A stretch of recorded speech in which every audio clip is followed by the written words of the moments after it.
આજે ભાઈ આપણે નવ્યાબેન સોડા પીતા હતા ને તો ઢોળાઈ ગયા ની માથે હો ભાઈ. તો એમાં થયું એવું કે ભાઈ આપણે છે ને મેલડીમાં એના મંદિરે જવાનું હતું, કારણ કે આપણે ત્યાં પ્રસાદી લેવાની હતી.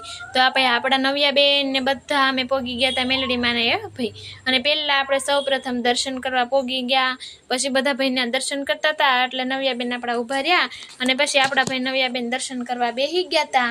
અને ભાઈ તમે ભાઈ માતાજીના દર્શન કરી લેજો હો ભાઈ. અને કમેન્ટમાં જય મેલડીમાં જરૂર લખી દેજો.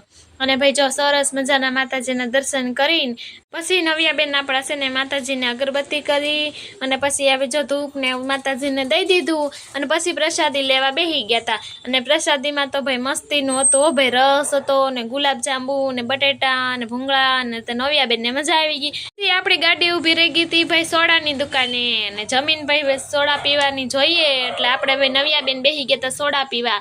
અને ભાઈ નવ્યાબેન થી સોડા ખૂટી નહીં ને એટલે ગાડીમાં બેહાડી દીધી. તોય ભાઈ સોડા ખૂટી નહીં અને અંતે છે ને ઘરે આવીને આવા નખરા કરીને સોડા ઢોળી નાખી. બોલો.